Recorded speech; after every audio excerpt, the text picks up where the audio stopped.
जो कर्म कांड है, विभिन्न प्रकार के रीति रिवाज, इसमें भी उलझने का खतरा रहता। इतने उपवास रखे, इतने तप किए, इतने जप किए, सब निरर्थक हुए। विमुखात ये त्वदोक्षये, हम तो भगवान से विमुख ही रह गए। हमने इसका सार, इसका लक्ष्य समझा ही नहीं कि भगवान से प्रेम करना था। तो इसीलिए निरर्थक कर्मकांड में उलझने के खतरे से बचने के लिए नारद जी ने कहा, भाई सीधी सीधी भक्ति करो, वरना ऐसा भी हो सकता है कि भक्ति छूट जाए और डाइवर्शन हो जाए। अन्यथा पतित्या शंकया। इससे पूर्व नारद जी ने समझाया कि अगर तुम भक्ति मार्ग के साधक बनते हो, इस मार्ग पर चलते समय डिस्ट्रैक्ट नहीं होना। अब व्यक्ति कुसंग से डिस्ट्रैक्ट होता है और कभी कभी धर्म से भी डिस्ट्रैक्ट हो जाता। संसारी धर्म, ये कर्मकांड करना है, ये समाज के प्रति कर्तव्य करना है, इत्यादि इत्यादि। तो नारद जी ने 2 सूत्र पहले कहा कि लौकिक कर्म और वैदिक कर्म उतने ही करो जितने जरूरी है, तुम्हारे भक्ति मार्ग के अनुकूल है। सब लोक और वेद की चक्कर में मत पड़ो, निरर्थक डिस्ट्रैक्शन हो जाएगा। तो प्रश्न पैदा हुआ कि भाई जन साधारण तो भक्ति मार्ग में नहीं है, जन साधारण को तो कर्म कांड समझ में आता है। पंडित जी को बुलाओ, पूजा करवाओ, अब उनको बोलो बैठ के स्वयं भी ध्यान करो, अरे राम राम, ये हमसे नहीं होता। तो जन साधारण के लिए शास्त्रों ने अनेक विधि विधान बताए। अब यदि भक्ति मार्गावलंबी उनकी परवाह नहीं करेगा, तो ये लोक आदर्श के लिए क्या असर पड़ेगा?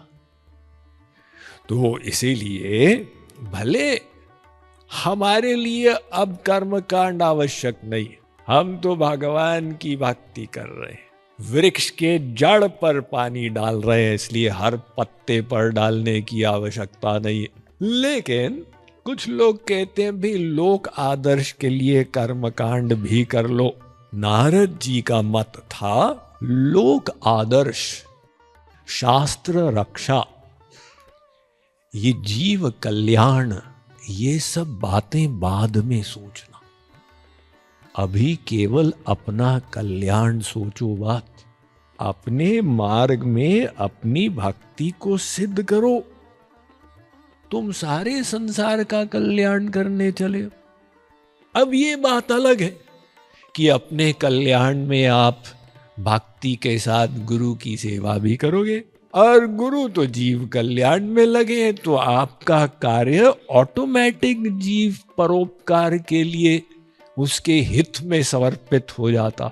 ये जीव कल्याण की बातें तब सोचना जब दृढ़ निश्चय हो जाए, वरना क्या होगा इस सूत्र में बताते हैं, अन्यथा पतित्या शंकया, वरना तुम स्वयं अपने मार्ग से लुढ़क जाओगी।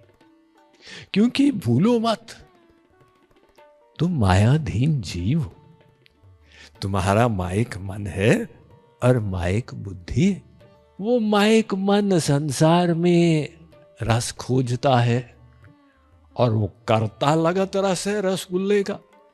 भगवान का तो अभी परोक्ष है, वर्तमान में एक्सपीरियंस नहीं। और माइक बुद्धि ने अनादिकाल से संसार में सुख माना, इसलिए ज्यादा परिश्रम नहीं लगेगा, वो वापस वहीं पे चली जाएगी। मन और बुद्धि की जो माइक नेचुरलिटी है, उसमें जो खतरा है, इस पर विचार रख और प्रिकॉशन लो।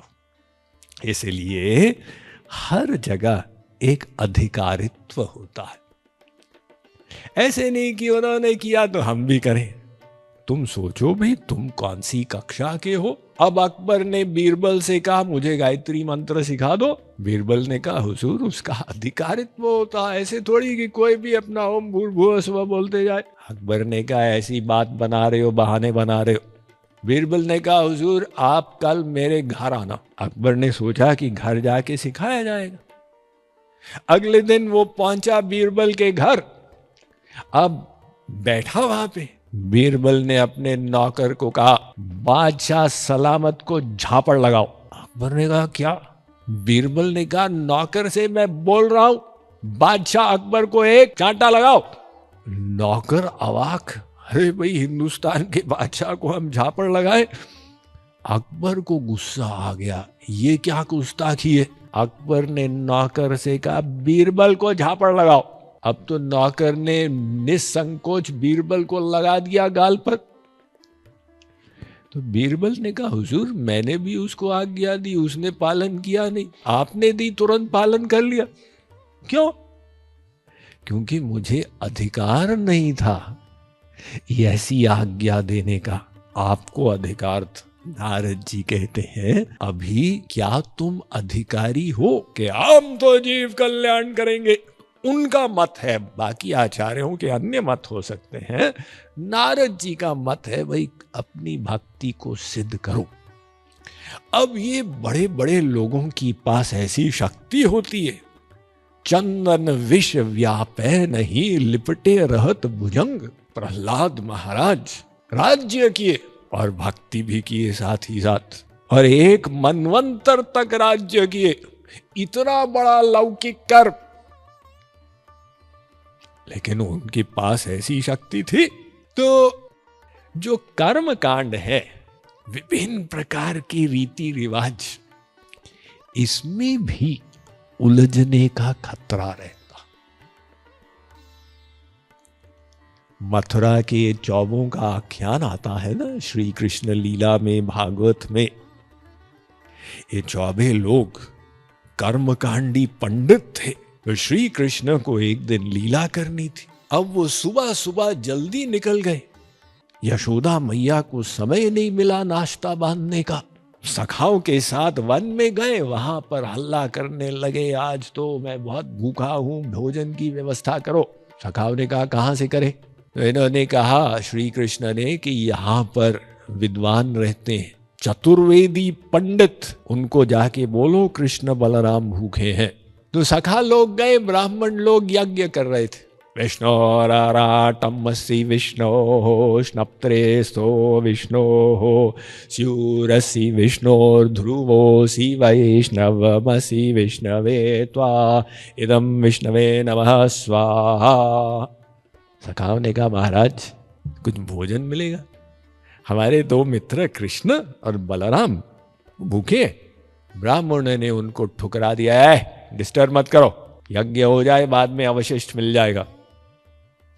सखा लोग चले गए। उन्होंने कहा कि हमको तो वहां से कुछ मिला नहीं। अब देखिए वो विष्णु जी की संतुष्टि के लिए यज्ञ कर रहे हैं, और विष्णु ही श्री कृष्ण है, और श्री कृष्ण कह रहे हैं कुछ दे दो। लेकिन अभी उनके पास वो बोध नहीं है, उलझे हुए हैं कर्मकांड में। तो श्री कृष्ण ने सखाओं को कहा जाके उनकी पत्नियों को बोलो। वो ब्राह्मण पत्नियां भक्ति से युक्त थी।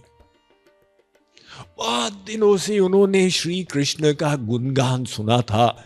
तो कामदेव से भी आगे है ये लड़का, और इच्छा थी कि हम भी दर्शन करें।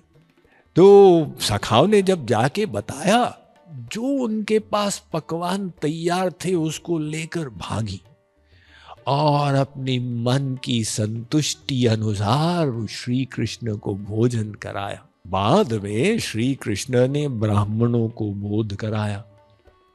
तो उन्होंने देखा अरे भाई हमसे इतनी बड़ी गलती हो गई। अब वो अपने को धिक्कारते, धिक जन्मनस्त्र विद्याम धिक व्रतम धिक बहुज्ञताम धिक कुलम धिक क्रियादाक्षम विमुखा ये त्वधोक्षजे।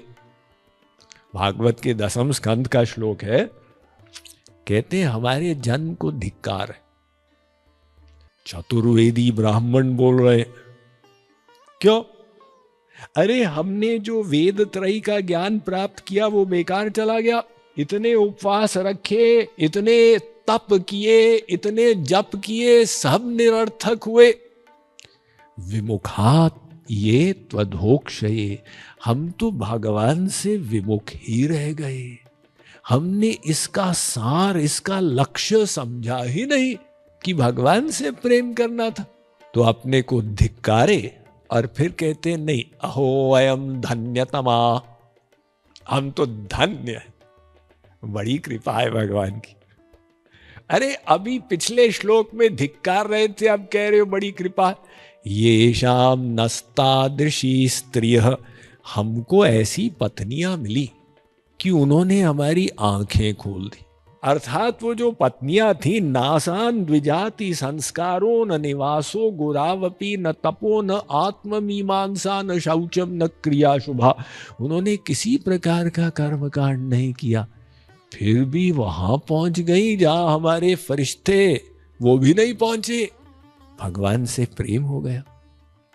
तो इसीलिए निरर्थक कर्मकांड में उलझने के खतरे से बचने के लिए नारद जी ने कहा, भाई सीधी सीधी भक्ति करो, वरना ऐसा भी हो सकता है कि भक्ति छूट जाए और डाइवर्शन हो जाए।